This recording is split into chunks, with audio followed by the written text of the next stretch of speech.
Okay, so imagine questioning, I mean, really questioning everything you hold dear, the very bedrock of your beliefs about right and wrong, about what gives life meaning. What if those foundations were, well, maybe a bit shakier than we like to think? Yeah. Today, we're diving headfirst into the intellectual earthquake caused by Friedrich Nietzsche, a philosopher who really wasn't afraid to, light the fuse on some very uncomfortable questions. Absolutely. A true intellectual force, wasn't he, in the 19th century? But much more than just a philosopher in the, let's say, traditional mold. Right.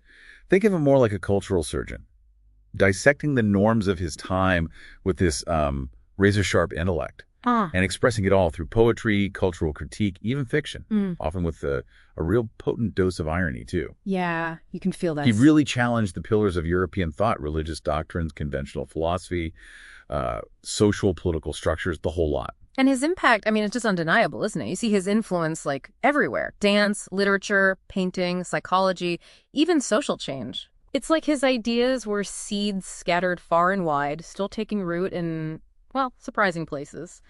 But let's be honest, grappling with Nietzsche, it can feel like being thrown into a philosophical storm. Oh, definitely. His writing is dense. Sometimes it seems contradictory, and it can leave you feeling, well, challenged, Yeah. to say the least. Yeah. And that's exactly why we're doing this deep dive.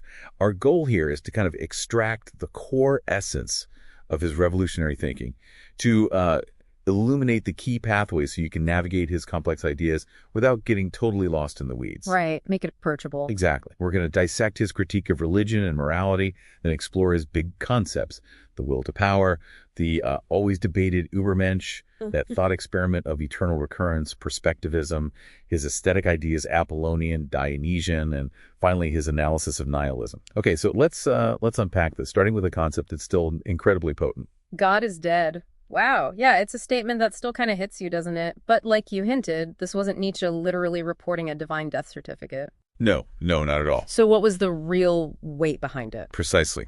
The death of God. It's a powerful symbolic statement, not theology. Nietzsche argued that the Enlightenment, with its focus on reason, scientific inquiry, had fundamentally eroded the credibility of religious belief in the West. Okay. The whole idea of a divinely ordained moral order had just lost its grip. Think of it like this.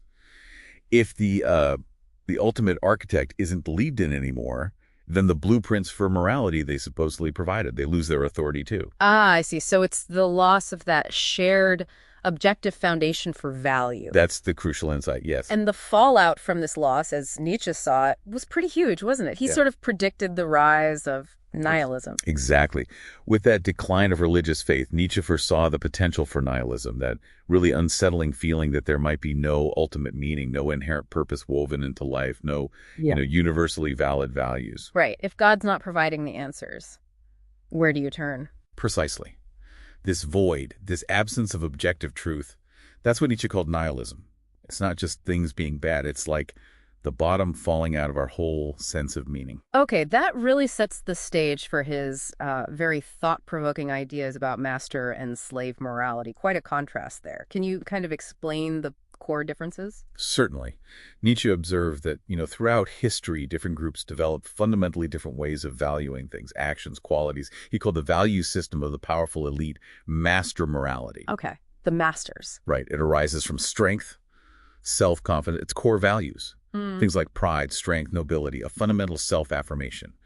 So in this way of thinking, good is basically what's noble, what's powerful, and bad is just, base, weak. Can you give examples? Think of ancient Greek heroes, maybe those self-assured Renaissance figures. Their values often line up with this. The key idea is that value is self-created, affirmed from within. So it's a morality that celebrates individual excellence, the assertion of power. How does slave morality differ then? Well, slave morality, Nietzsche argued, starts with the oppressed, those who feel powerless, who are suffering. Their values often end up being a kind of reversal of master morality. A reversal? How so? They prioritize kindness, empathy, humility, self-denial. In this system, good is what eases suffering. And what the masters valued, their strength, their pride, that gets labeled as evil. Think about the emphasis on compassion and humility in, say, early Christianity, or values championed in certain social justice movements. The crucial thing here is that value is defined in reaction to an external power. It's not self-generated in the same way. And Nietzsche was pretty critical of this slave morality, wasn't he? Especially in its Christian form. Oh, deeply critical. He argued that slave morality, particularly Christian ethics, acted as a kind of constraint on human potential. By emphasizing humility, self-denial, he believed it suppressed the natural drive for excellence and actually fostered resentment. That famous term of his, resentment. Resentment, right. He saw this inversion of values, where the strengths of the powerful are demonized and the characteristics of the less powerful become virtues, as a really significant problem for, well, human flourishing. The key insight is how power dynamics can literally shape our definitions of good and evil. So to understand how these systems came about, Nietzsche looked at the history of our moral words.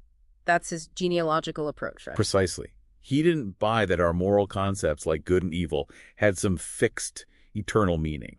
No divine handout. Instead, he tried to trace their historical development, like a genealogist tracing a family tree. He proposed that the initial distinction wasn't even good versus evil as we think of it. It was more like good, meaning the noble class, life-affirming stuff, versus bad, which just meant common or base. So bad wasn't a moral judgment initially, more like a social label. Exactly. More descriptive. Evil, in Nietzsche's view, came later. It emerged from that slave revolt in morality, fueled by the resentment we just talked about. The oppressed, feeling powerless, basically reinterpreted the values of their oppressors as evil and elevated their own traits, humility, patience, as good. The whole point of this historical digging was to show that our morality isn't based on objective truth. It's a human creation, shaped by history and psychology, not some divine decree. He also took aim at specific ideas like asceticism, even compassion. What were his, let's say, unconventional takes on those? Yeah, he really did. He saw asceticism, rigorous self-denial as a prime example of how slave morality could be life-denying, suppressing natural instincts, vital energies, often tied to promises of reward in another life. Right. Denying this life for a supposed next one. Exactly. And even compassion, which seems like such a universal good, right? He questioned its inherent value. He suggested it could sometimes stem from a feeling of superiority, maybe even a subtle cruelty, not just pure altruism. Wow, questioning compassion. He wasn't necessarily saying never be compassionate, but urging us to really examine the motives behind it. The key point is to question the assumed goodness of even our most cherished values. Don't take them for granted. So all this criticism, this taking apart of traditional values, it wasn't just for destruction's sake. He had a constructive goal, didn't he? This revaluation of all value. Precisely. That's the crucial next step. His ultimate aim was to clear the ground, to dismantle the old, weakening moral structures so that new, life-affirming values could be created, values that would encourage individual strength, creativity, and a deep acceptance of this life, this existence. Moving beyond reaction to proaction, creating meaning. Yes, a proactive creation of meaning. Okay, so having looked at his critique, let's get into some of those core philosophical concepts. Maybe starting with the big one, the one that gets talked about and maybe misunderstood the most, the will to power. Now, this isn't just wanting to dominate people, is it?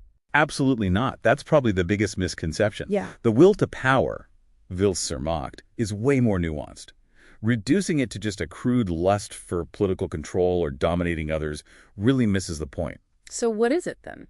Nietzsche saw it as a fundamental driving force in all living things. Yes, it includes striving for self-preservation, but it's much more than that. It's the drive for self-overcoming, for growth, for expanding your capacities, your influence. It's that deep, intrinsic desire to become more, to face challenges, overcome them, assert your being. Like a plant reaching for the sun, or an artist needing to create. Exactly like that. Those are great examples. It's less about external control over others and much more about an internal push for self-mastery, development, enhancement. Interesting. So it's an internal engine. You could put it that way. It's the fundamental energy of life, pushing towards its own intensification. Now, scholars debate its exact nature. Is it a metaphysical principle, like underlying power centers, or more a psychological drive? Different takes. But regardless, it's deeply tied to his call for life affirmation, embracing life's energies, rejecting philosophies that deny life. He even saw psychology as basically the study of the will to power in all its forms. So he used it as a lens for understanding, well, everything. Morality, truth. Pretty much. He saw our moral judgments, our pursuit of knowledge, even truth itself, as expressions of this fundamental drive. The key takeaway is that life, for Nietzsche, is fundamentally about striving, becoming, self-overcoming. Okay, so this will to power is like the engine driving us to evolve, to become something more, which leads us naturally to another iconic and often misinterpreted idea, the Übermensch. Ah, yes, the Übermensch, Overmensch, Superman. Uh, The translations vary. The central concept, especially in Thus Spoke Zarathustra. so what did he mean by it? What's the ideal here? It represents Nietzsche's ideal human, someone who has truly overcome nihilism, fully embraced the death of God, and crucially taken on the immense responsibility of creating their own values. So liberation, but also responsibility. Exactly. Liberation from old constraints, but also the profound responsibility to forge your own meaning in a world that doesn't give it to you ready-made. And it's not like a literal superhero flying around in a cape. Definitely not. No superpowers involved. It's a philosophical ideal, a potential for humanity. Key characteristics would be profound self-mastery, a deep yes to all of life. Joy and suffering included creativity in shaping values, courage in facing uncertainty, radical independence of thought. So a goal, not a current reality. Precisely. A goal for humanity to strive towards. Transcending conventional morality, achieving a higher form of self-realization. He uses those famous metaphors in Zarathustra, doesn't he? The camel, the lion, the child. Yes. The spirit first becomes a camel, bearing the weight of tradition. Then a lion, fiercely rejecting those values. And finally, a child representing a new beginning, innocence, the creative power to make new values. A powerful image of transformation. It really is. The key insight is this emphasis on self-creation, overcoming limitations, both internal and external. And the opposite of this, the figure to be avoided, is the last man. Exactly. The last man is everything the Übermensch isn't. Lacks ambition, content with comfort and mediocrity, just wants security, herd approval, can't imagine anything beyond the bland status quo, the absolute antithesis of that self-overcoming spirit. Okay. This idea of creating values when the universe doesn't provide them, it brings us to another really challenging concept. Eternal recurrence. What is this thought experiment? What's its purpose? Eternal recurrence. Yes, it's a powerful thought experiment. Deeply unsettling for many. Nietzsche asks you to imagine a demon whispering in your ear. Okay. And the demon tells you that you will have to live your life again and again and again, Oh. exactly as it was. Every single detail, the good, the bad, the boring, repeated infinitely, forever. Wow. That's a lot. Is he saying this actually happens, like cosmologically? Well, that's debated. Some interpret it that way, but many scholars see it primarily as a hypothetical challenge, a test. The key isn't necessarily whether it's literally true about the universe. So it's more of a tool. For self-assessment. Exactly. It's designed to test your fundamental attitude towards your own life. How would you react to that demon?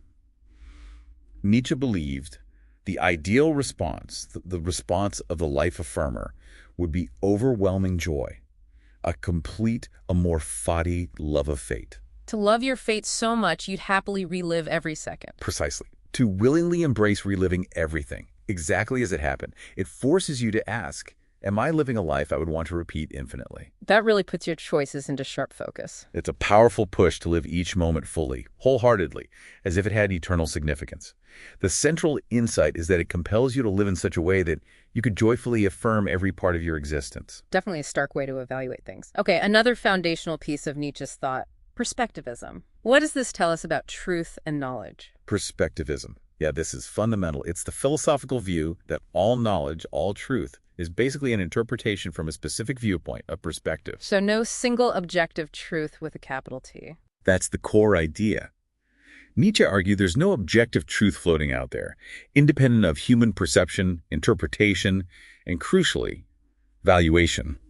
Our understanding is always filtered through our experiences, our culture, our values, even our bodies and emotions. Like different people seeing the same event differently. Exactly. Think about that. Same event, wildly different accounts, because knowledge is inherently subjective, he thought.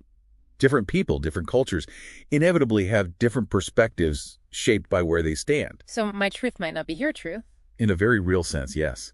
He famously said, every great philosophy is basically the personal confession of its author, highlighting that deep link between our perspectives and our inner lives, our drives. And this isn't just about how we know things, but about reality itself. It extends that far. We never grasp some absolute unmediated reality, only our interpretations of it. The crucial takeaway is that truth isn't some fixed thing to be discovered, but something actively constructed through interpretation. And how does this link back to the will to power? Are our perspectives just random? Not at all. He saw a very close link. Mm. Our fundamental drive, the will to power, that striving for self-assertion, for growth, significantly shapes the perspectives we adopt and the values we create. Ah, okay. Our desires, our fears, what we want to achieve in the world, these influence how we see things, what we decide is important, and therefore what we hold to be true. Perspectives aren't neutral observers. They're driven by the will to power. Makes sense. Now, Nietzsche was also deeply interested in art, wasn't he? Especially early on. This is where the Apollonian and Dionysian come in. Absolutely. Art, particularly music and Greek tragedy, was central for him, especially in the birth of tragedy. He introduced the Apollonian and the Dionysian as these two fundamental contrasting forces.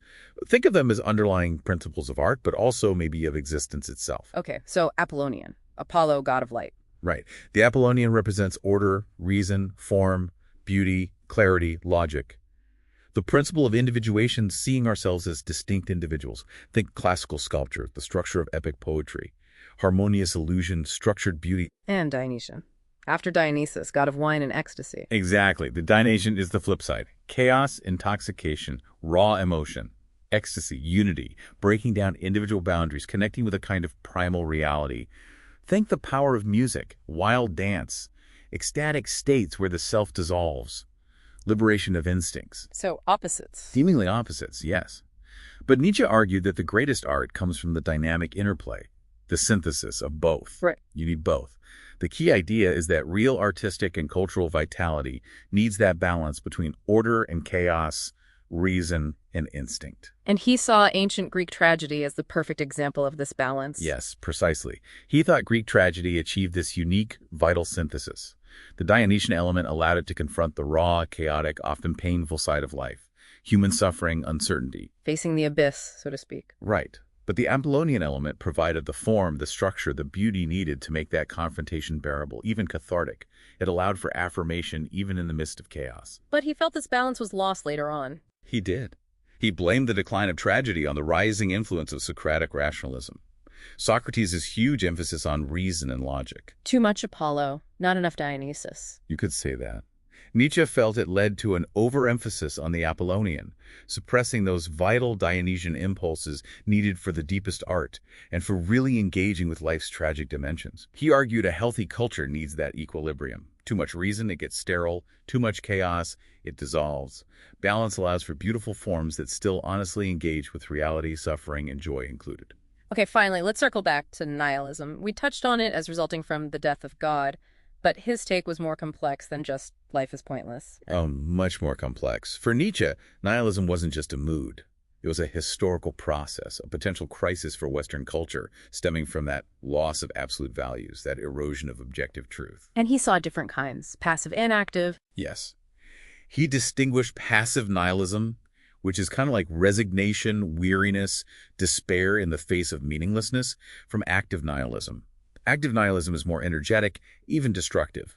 It's about tearing down the old, decayed values to clear space for new ones. Unnecessary destruction. He saw it as a necessary, though potentially dangerous, transitional stage.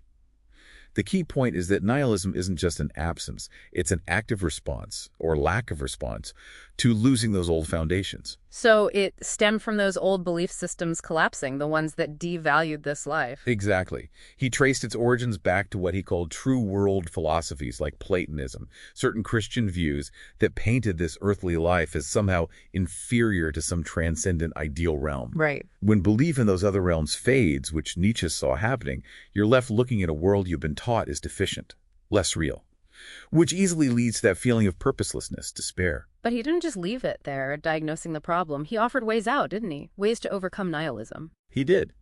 And his solutions were all interconnected.